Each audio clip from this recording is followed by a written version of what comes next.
Hello friends. इस video के अंदर मैं आपके साथ बात कर रहा हूं कि रिजर्व बैंक ऑफ इंडिया ने कुछ ऐसे रूल्स जो हैं फ्रेम किए हैं बैंकों के लिए, जो कि एक एम्प्लॉय के लिए तो जानना जरूरी है ही, लेकिन जो भी शेयर मार्केट के अंदर जो निवेश करने वाले हमारे जैसे इन्वेस्टर्स हैं उनके लिए भी बहुत ज़्यादा जरूरी है। और जैसा कि आप शीर्षक देख रहे हैं, एक अच्छी खबर और एक बुरी खबर, ये मैं आपको बाद में बताऊंगा कि अच्छी क्यों और बुरी क्यों।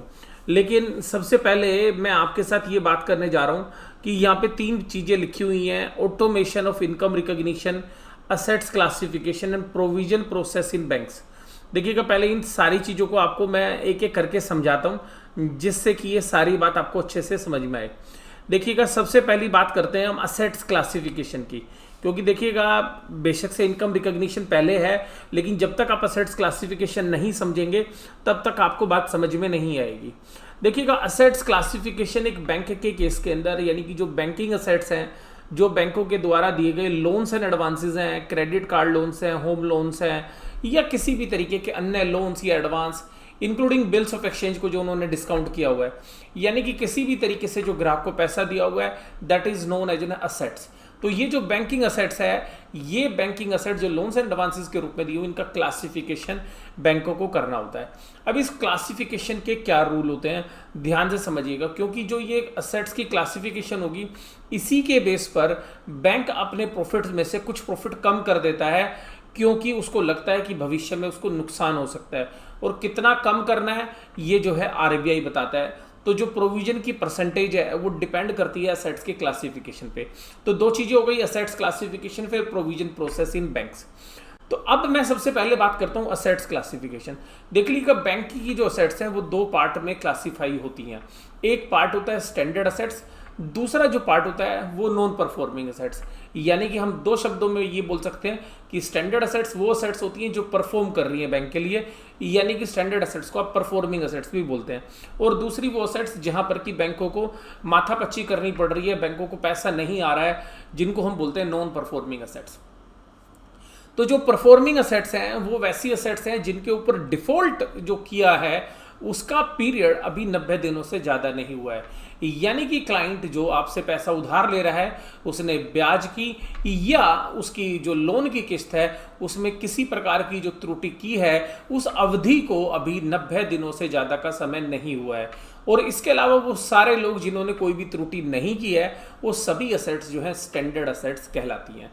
तो स्टैंडर्ड असेट्स का मतलब है ऐसी असेट जहां पर कि बैंकों को उन पैसे वसूली करने में, यानी कि जो ग्राहकों से वसूली करने में किसी प्रकार की कोई आपत्ति नहीं हो रही है।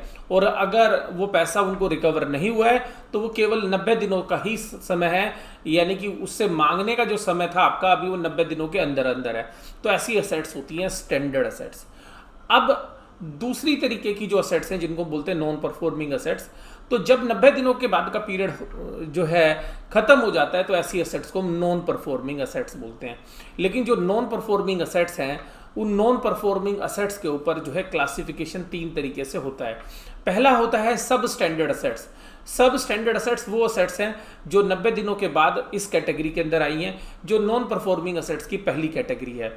उसके बाद जो दूसरी कैटेगरी होती है, अगर वो एक साल तक जो है और पैसे ना दे, यानी कि 90 दिन पुराने और एक साल जो है सब स्टैंडर्ड पीरियड में रहते हुए, तो जब एक साल का सब स्टैंडर्ड पीरियड खत्म हो जाता है तो उसके बाद ऐसी असेट्स को डाउटफुल असेट्स कहा जाता है। तो दूसरी कैटेगरी हो गई नॉन परफॉर्मिंग असेट्स के अंदर डाउटफुल असेट्स। और जब बैंक को लगता है, या आरबीआई के इंस्पेक्टर को, या आरबीआई के ऑडिटर को, या इवन बैंक के ऑडिटर को, या बैंक की मैनेजमेंट को कि ये पैसा वसूल होगा ही नहीं किसी भी हाल में, तो उस असेट्स को लॉस असेट्स डिक्लेयर कर देते हैं बैंक। तो देखिएगा, नॉन परफॉर्मिंग असेट्स में तीन तरीके की असेट्स हुई। पहली ही असेट्स हुई सब स्टैंडर्ड, दूसरी हुई डाउटफुल और तीसरी हुई लॉस असेट्स। अब ये जो असेट्स क्लासिफिकेशन है, इस असेट्स क्लासिफिकेशन पर बैंकों को बनाना पड़ता है प्रोविजन। तो देखिएगा, जो स्टैंडर्ड असेट्स हैं उनके ऊपर बैंकों को 0.4% जो है प्रोविजन बनाना पड़ता है, यानी कि एक नॉर्मल सा प्रोविजन जो है बैंकों को मेंटेन करना पड़ता है अपनी स्टैंडर्ड असेट्स पर। अब बात करते हैं नॉन परफॉर्मिंग असेट्स। तो नॉन परफॉर्मिंग असेट्स के अंदर जो पहली असेट्स है वो है सब स्टैंडर्ड असेट्स। तो सब स्टैंडर्ड वो असेट्स है जो 90 दिनों के बाद पैसा आपको नहीं वसूल हो रहा है, तो अगले 1 साल तक अगर ऐसा समय पीरियड रहेगा तो उस पीरियड के अंदर वो असेट्स सब स्टैंडर्ड असेट्स रहेगी।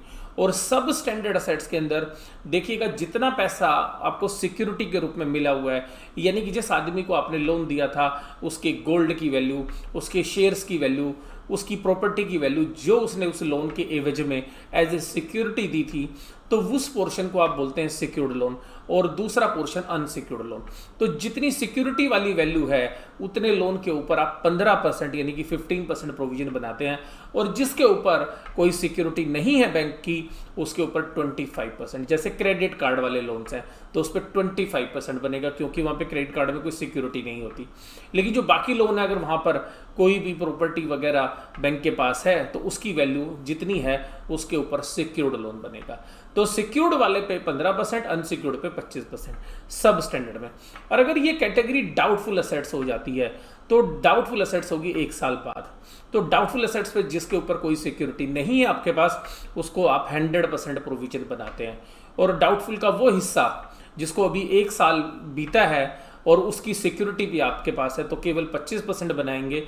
और डाउटफुल में 1 से 3 साल तक, यानी कि डाउटफुल होने के बाद 1 से 3 साल, यानी कि 1 साल से ज़्यादा हो गया लेकिन 3 साल से कम है, तो जो है अगर वो पोर्शन सिक्योर्ड है तो आप उसके ऊपर 40% बनाएंगे, 40%, और 3 साल से ज़्यादा हो जाएगा तो अब पूरा का पूरा 100%।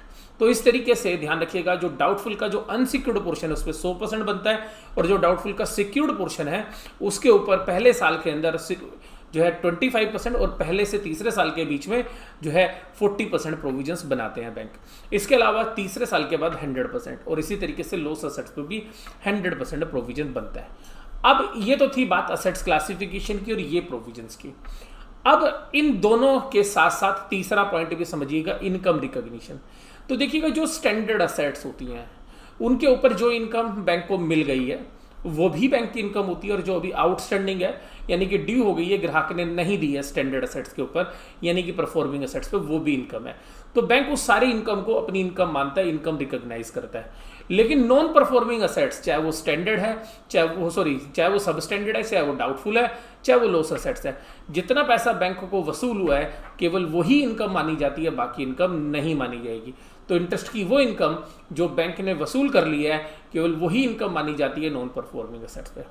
अब यहां पर आप समझिएगा, तो बैंक जब इनकम को रिकॉग्नाइज करता है, असेट्स को क्लासिफाई करता है और प्रोविजंस जो प्रोसेस को फॉलो करता है, तो इन सब के बाद बैंक इस सारे सिस्टम को आज की डेट में मैनुअली ऑपरेट करता है। यानी कि बैंक अपने बैंक के अंदर से 25-30 कर्मचारियों को इस काम के लिए रखता है जो इनकी अकाउंटिंग करते हैं, और वो इनकम का रिकॉग्निशन प्रोविजंस जो है इन सबको जो है अपने रजिस्टर में उतारता रहता है, और जब बैंक के क्वार्टरली रिजल्ट्स बनते हैं या जो आरबीआई को रिपोर्ट जाती है तो उसके अंदर उन सब डिटेल को डाल देते हैं। अब आरबीआई ने फरमान क्या जारी किया है, अब समझिएगा। आरबीआई ने कहा है कि ये सब कुछ आप अपने सिस्टम में डाल दीजिए। सिस्टम का मतलब है कि जो भी आपके ऑनलाइन सिस्टम्स हैं, जितनी भी बैंक की ब्रांचेस हैं, उन सब ब्रांचेस के अंदर जैसे ही 90 डेज होंगे वो असेट्स अपने आप जो है नॉन परफॉर्मिंग दिखनी शुरू हो जानी चाहिए। यानी कि कंप्यूटर जनरेटेड, आपको किसी को मैनुअल कोई काम नहीं करना, अपने आप 90 डेज के बाद। और उसके ऊपर जो भी इंटरेस्ट है वो आपको अगर मिला है तो इनकम है, नहीं मिला तो आप उसको इनकम में नहीं दिखाएंगे। तीसरी बात जो है उस पर जितना % प्रोविजन बनना है वो सब सिस्टम में जो है आपके सॉफ्टवेयर में डला होना चाहिए।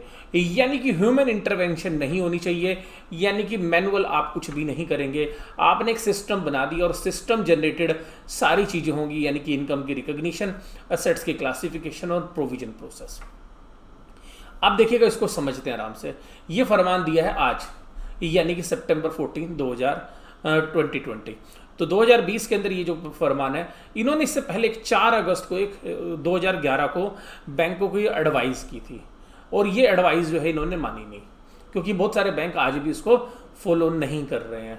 तो क्या करते हैं, ये विदाउट सिस्टम जो है अपने मैनुअल वर्क करते हैं। तो ये उन बैंकों के लिए बहुत अच्छी खबर है जो ऑलरेडी इस सिस्टम को मेंटेन करे हुए हैं, और जिन बैंकों ने ये सिस्टम मेंटेन नहीं किया है उनके लिए जो है लास्ट डेट दे दी गई है जो है कि 2021 तक, जून 2021 तक आपको ये कंप्लीट करनी पड़ेगी, यानी कि जून 30 2021 तक।